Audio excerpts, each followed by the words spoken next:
Welcome to Tirupati జిల్లా Venkatagiri judge Anusha ఆధ్వర్యంలో స్థానిక జడ్పీ బాలికోన్నత పాఠశాలలో బుధవారం న్యాయ విజ్ఞాన చైతన్య సదస్సు జరిగినది. ఈ సదస్సులో న్యాయవాదులు అద్దంకి గాంధీనాయుడు, గిరిజా కుమారి రాజారావు పాల్గొన్నారు. ఈ కార్యక్రమంలో ప్రధానంగా బాల్య వివాహాలపై విద్యార్థినులకు అవగాహన కల్పించారు. ఈ సందర్భంగా వారు మాట్లాడుతూ బాల్య వివాహ నిరోధక చట్టం 2006 ప్రకారము బాలికకు 18 ఏళ్లు, బాలురకు 21 సంవత్సరం పూర్తయిన తర్వాతనే వివాహాలు చేసుకోవాలని సూచించారు. అలా కాకుండా వివాహం జరిపిస్తే బాల్య వివాహ నిరోధ చట్టం 2006 కిందకు వస్తుందని, ఎవరైనా అలా బాల్య వివాహాలను ప్రోత్సహించడం లేదా జరిపించడం చేస్తే వారికి 2 సంవత్సరాల జైలు శిక్ష మరియు ₹1,00,000 జరిమానా విధించబడుతుందని సూచించారు. విద్యార్థి దశలోనే విద్యార్థులందరూ చట్టాలపై అవగాహన కలిగి సమాజంలో తెలియని వారికి తెలియజెప్పాలని, అన్యాయం జరిగితే ధైర్యంగా ముందుకు వచ్చి చెప్పడానికి భయపడకూడదని ఈ సందర్భంగా వారు తెలియజేశారు.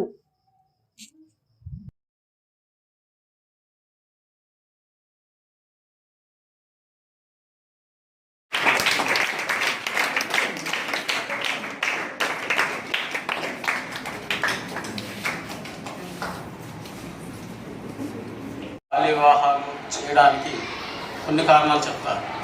ఒకటి పేదరికం, 2 కుటుంబంలో ఉన్నటువంటి కొన్ని ఆచారాలు లేదా కోరికలు అనొచ్చు, తర్వాత వచ్చి మూఢాచారాలు. పేదరికం వల్ల ఆ రోజుల్లో ఇప్పుడు వరకట్నం అంటున్నారు, అప్పుడు కన్యాశుల్కం.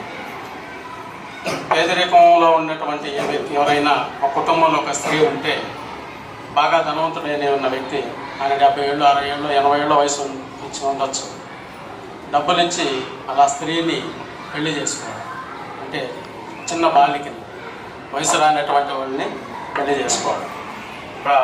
మొత్తాతంటాడు, ఆయన కూడా కోరుకుంటారు, వాళ్ళ ముని మనవరాలు పెళ్లి కూడా చూసి వెళ్ళాలని కోరుకుంటారు. వీళ్ళందరూ కలిసి కూర్చొని మాట్లాడుకునేవాళ్ళు. పాత్రలో ఎన్ని జరిగిన విషయాలు మా ఊళ్ళో కూడా జరిగినాయి. వాళ్ళు ఏమంటారంటే, మేము చనిపోకముందే మా మనవరాలు పెళ్లి, కొన్ని మనవరాలు పెళ్లి కూడా చూసేసేవాళ్ళు, ఇంకా ఆమె వయసుతో సంబంధం లేదు కాబట్టి ఆమెతో వాళ్ళకి పెళ్లి చేసేవాళ్ళు. ఇలాంటివి జరుగుతున్నాయి. జరగడం వల్ల ఏమైంది, 70 ఏళ్ళ ముసలాయనికి ఒక చిన్న మైనర్ తీరినటువంటి బాలికనిచ్చి పెళ్లి చేయడం వల్ల తర్వాత వయసులో ఆయన చనిపోవడం, ఈమె అనేకమైనటువంటి ఇబ్బందులకు గురి కావడం, ఆ రోజుల్లో ఉన్నటువంటి చాలా ఆచారాల్లో ఉన్నటువంటి ఇబ్బందులను స్త్రీ చాలా ఇబ్బందులను ఎదుర్కొన్నది. అందువల్లనే అప్పట్లో సాంఘిక సంస్కర్తలైన లాలా లజపతి రాయ్ కానీ, కందుకూరి వీరేశలింగం పంతులు లాంటి వాళ్ళు ఈ సంఘంలో ఇలాంటి దురాచారంలో మనం ఇక్కడ చర్చించుకోబోయేటువంటి విషయము బాల్య వివాహాల వల్ల జరిగే నష్టాలేంటి, అది ఏ విధంగా చట్టరీత్యా నేరం అనేటువంటి విషయాన్ని గురించి మీకు క్లుప్తంగా తెలియజేస్తాను. ఇప్పుడు మీరందరూ కూడా 8th 9th క్లాసెస్ చదువుతున్నారు. ఈ హై స్కూల్ ఎడ్యుకేషన్ అయిపోతుంది. ఆ తర్వాత జూనియర్ కాలేజీలో చేరుతారు. ఆ తర్వాత ప్రొఫెషనల్ కోర్సు, డిగ్రీ కోర్సెస్ కొనసాగించుకుంటూ ఉంటారు. కానీ మీ తల్లిదండ్రులకి మీ పిల్లలు హై స్కూల్ చదువు అయిపోగానే చాలామంది తల్లిదండ్రులకి ఏంటంటే, ఇంకా ఆడపిల్లలు కదా, వీళ్ళకి పెళ్లి చేయాలనేటువంటి ఒక బాధ్యత వాళ్ళకి ఒక గుండెల మీద కుంపటిలాగా అందరికీ ఉంటుంది. పాత రోజుల్లో అయితే అమ్మాయిలు వయసుకు రాగానే, అంటే 10 సంవత్సరాలు 11 సంవత్సరాలకే అప్పుడు వయసుకు వచ్చేవాళ్ళు, మెచ్యూర్ అయ్యేవాళ్ళు.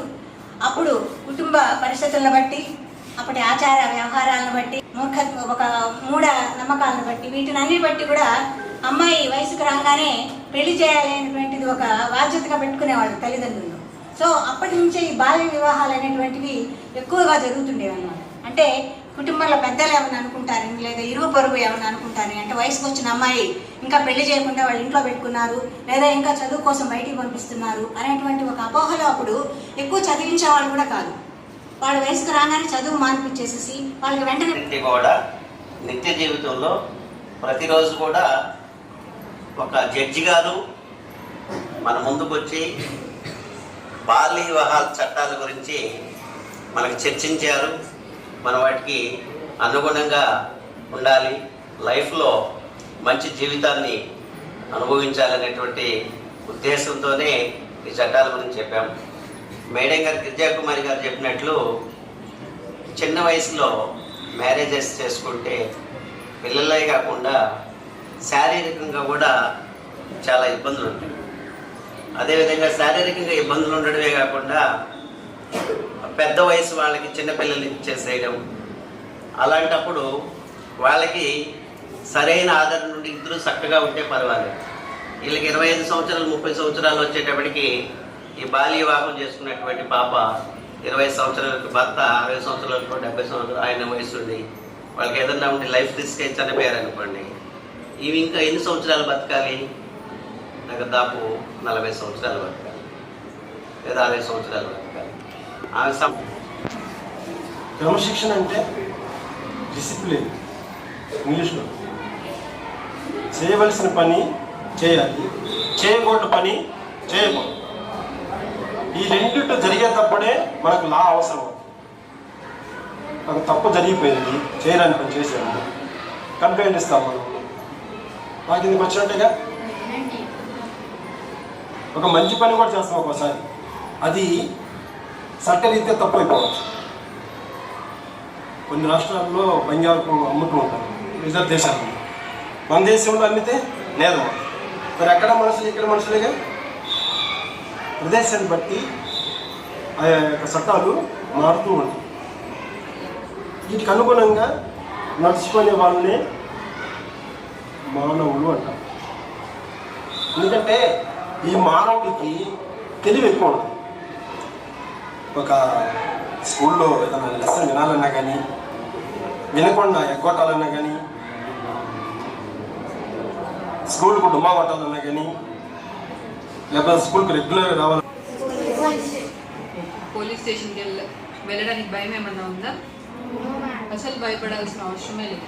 ఇప్పుడు ఎంత స్కూల్ టీచర్ దగ్గరికి వెళ్ళి ఏదైనా విషయం ఉంటే రిపోర్ట్ చేస్తూ ఉంటారు. పోలీస్ స్టేషన్కి వెళ్ళిన కోర్టుకి రావాలా? దానికి ముందు ఏం చేస్తారంటే ఎస్ఐ గారి దగ్గరికి వెళ్తారు.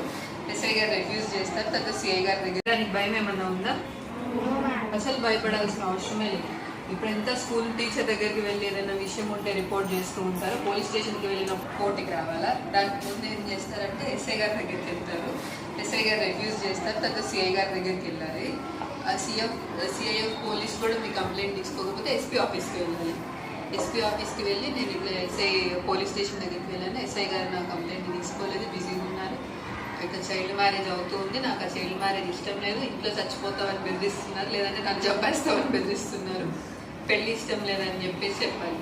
అప్పుడు ఎస్పీ గారు కూడా పట్టించుకోలేదు. పట్టించుకుంటే ప్రాబ్లం సాల్వ్ అయిపోతుంది కదా. పేరెంట్స్ని పిలిపిస్తారు, అటు పెళ్లి వాళ్ళని పిలిపిస్తారు, అందరిని పిలిపించేసి బెదిరించేసి పెళ్ళి ఆపిస్తారు, మళ్ళీ చదువుకుంటాము. లేదా ఒకవేళ ఎస్పీ గారు కూడా పట్టించుకోలేదు మీ ప్రాబ్లమ్ని, నెక్స్ట్ కోర్టుకు రావాలి. ఏమని చెప్తాం అంటే పోలీస్ డిపార్ట్మెంట్ ఎవరు నాకు హెల్ప్ చేయలేదు, సో నాకు ఇప్పుడు హెల్ప్ చేయడానికి ఎవరు లేరు అని చెప్పి మీరు ఇవైతే మీరేం రూపాయి కూడా ఖర్చు పెట్టాల్సిన అవసరం లేదు కదా, ఇవన్నీ ఫ్రీ డైలర్స్ కదా. సో ఫ్రీగా మీరు ఏమి ఒక రూపాయి కూడా ఖర్చు పెట్టకుండా జరిగిపోతుంది. 1098 చైల్డ్ హెల్ప్ లైన్ కూడా ఫ్రీ డైలర్ ఉంటుంది. సో మీరు వెంటనే కాల్ చేయగానే మీ ప్రాబ్లమ్ని అడ్రస్ చేసుకొని కన్సర్న్ లోకల్ ఎవరైతే ఉంటారో పోలీస్ వాళ్ళకి చెప్పి మీ ఇంటి దగ్గరికి పంపించేసి మీ ప్రాబ్లమ్కి వెంటనే సొల్యూషన్ ఇచ్చేలాగా చూస్తారు. సో ఇప్పుడు అనుకోకుండా పెళ్ళి అయిపోయింది అంటే మీకు ఆ టైంలో తెలియలేదు పెళ్లి చేయాలి, ఎలా ఆపాలో తెలియలేదు. ఒకవేళ ఆపినా కానీ ప్రయత్నించినా కానీ పెళ్ళి అయిపోయింది. దాని తర్వాత ఏం చేయాలి? ఆ పెళ్ళి మీకు ఇష్టం లేదు, లేదా మీరు పెళ్లి చేసుకొని వెళ్ళిన ఇంట్లో మీకు చదువుకోవాలని ఉంది, వాళ్ళు చదువుకోవడం ఆపేయమన్నారు, ఇంట్లో పనులు చెయ్యి అంటున్నారు. సో హస్బెండ్ కూడా వచ్చి తాగేసి కొడుతున్నాడు, లేకపోతే వాడేం పని చేయకుండా ఇంట్లో కూర్చొని తింటూ ఉంటారు. సో ఇప్పుడు ఏం చేస్తారు? పోలీస్ స్టేషన్ ఎలాగో ఉంటుంది, పోలీస్ స్టేషన్ ఉంటుంది, కోర్టు ఉంటుంది. ఇది కాకుండా ఇంకో రెమెడీ ఉంది మనకి. ఏమనంటే ఇప్పుడు మీకు 15 years అప్పుడు పెళ్ళయింది, లెట్స్ కన్సిడర్, అవ్వకూడదు కానీ అయింది అనుకుందాం. ఒకవేళ మీకు 15 సంవత్సరాలు అప్పుడు పెళ్ళి అయిపోయింది అనుకోండి, మీకు 18 years మెజారిటీ వస్తుంది కదా. 18 కంప్లీట్ అయిపోయిన తర్వాత వితిన్ 2 years లోపల కోర్టులో వెళ్ళి ఈ పెళ్లి నాకు ఇష్టం లేదు, ఈ పెళ్లిని కొట్టివేయండి అని చెప్పేసి అని కోర్టుకి వెళ్ళి క్యాన్సిలేషన్ ఆఫ్ మ్యారేజ్ కూడా తీసుకోవచ్చు. సో అప్పుడు ఏమవుతుంది అంటే మీకు ఇష్టం ఉన్నా పక్కన వాళ్ళకి ఇష్టం ఉన్నా లేకపోయినా కానీ మీకు పెళ్ళైనప్పుడు మీరు మైనర్ కాబట్టి 18 years కంప్లీట్ అయిన తర్వాత మీరు మీ నిర్ణయం తీసుకున్నారు ఈ పెళ్ళి నాకు వద్దు అని చెప్పేసి. సో ఆ తర్వాత మీరు ఏమంటారు క్యాన్సిలేషన్ ఆఫ్ మ్యారేజ్ చేసుకుని నలిటీ తీసుకోవచ్చు, అనల్మెంట్ ఆఫ్ మ్యారేజ్ అంటారు. ఇది మనకి ఏమంటే చట్టం ఇది బేసిక్గా మైనర్ అంటే ఒకవేళ ఇన్ కేసు పొరపాటున అయిపోయిన మ్యారేజెస్ని కూడా క్యాన్సిల్ చేసుకునే హక్కు మనకి ఇస్తుంది అనమాట. బాలిక అదే చిన్నారి పెళ్లి కూతురు చూసుంటారు కదా అందరూ, నాకు తెలిసి చూసే ఉంటారు అనుకుంటున్నా చిన్నారి పెళ్లి కూతురు సీరియల్. అందులో చాలా క్లియర్గా చూపిస్తుంటారు కదా చైల్డ్ మ్యారేజ్, అదే బాల్య వివాహాలు ఎంత ప్రమాదంగా ఉంటుంది, జీవితాలు ఎలా మారుతాయి అని చెప్పేసి అని. సో అందులో ఆనంది చదువుకుంటుందా, తర్వాత చదువుకుందా పెళ్ళైన తర్వాత? చూసే ఉంటారులా చెప్పండి. తర్వాత ఒక కలెక్టర్ని పెళ్లి చేసుకుంటుంది కదా. సో ఇన్ కేస్ మన జీవితంలో ఎంత నెగిటివిటీ ఉన్నా కానీ, చెడు ఎంత జరిగినా కానీ ముందుకు వెళ్ళడానికి హోప్ ఉంది కదా. సో అంటే ఆ సీరియల్లో జరిగింది నిజమని నేను చెప్పను కానీ, బట్ చైల్డ్ మ్యారేజెస్ అంటే నిజంగా బయట అలానే ఉంటుంది. ఇప్పుడు సార్ చెప్పారు కదా, ఒక ముసలి వాడికి వచ్చేసి ఒక చిన్న పాపను పెళ్లి చేస్తారు. బట్ ఏం ప్రాబ్లమ్కి సొల్యూషన్ ఎక్కడ వస్తుంది అంటే, మీరు ఫస్ట్ నుంచొని ఫైట్ చేయాలి అనుకున్నప్పుడే సగం సొల్యూషన్ వచ్చేస్తుంది, అంతే కదా. దానికి సరెండర్ అయిపోయి ఇక నా జీవితం ఇంతే, నేను ఇక్కడే అయిపోతాను, నా లైఫ్ ఇంతే అనుకుంటే దానికి మీరు 100% ఫెయిల్ అయిపోయారు. కానీ ఎప్పుడైతే నేను ఫైట్ బ్యాక్ చేస్తానని నుంచుంటారు 50% విన్ అయిపోయారు, అంతే కదా. అది ఏ ప్రాబ్లం అయింది, చైల్డ్ మ్యారేజ్ అవ్వచ్చు, తర్వాత మ్యారేజ్ అవ్వచ్చు, లేకపోతే ఏమంటారు ఇంట్లో ప్రాబ్లమ్స్ అవ్వచ్చు, మీరు వర్క్ చేసే ప్లేస్లో అవ్వచ్చు, లేదా బయటకి ఎక్కడికైనా వెళ్తారు, ఎక్కడైనా అవ్వచ్చు. ఎప్పుడైతే మీరు స్టాండ్ బ్యాక్ అవుతారో ఫైట్ చేద్దామని 50% విన్ అయిపోతారు. రెస్ట్ ఆఫ్ ద 50% ఎక్కడ ఉంటుంది?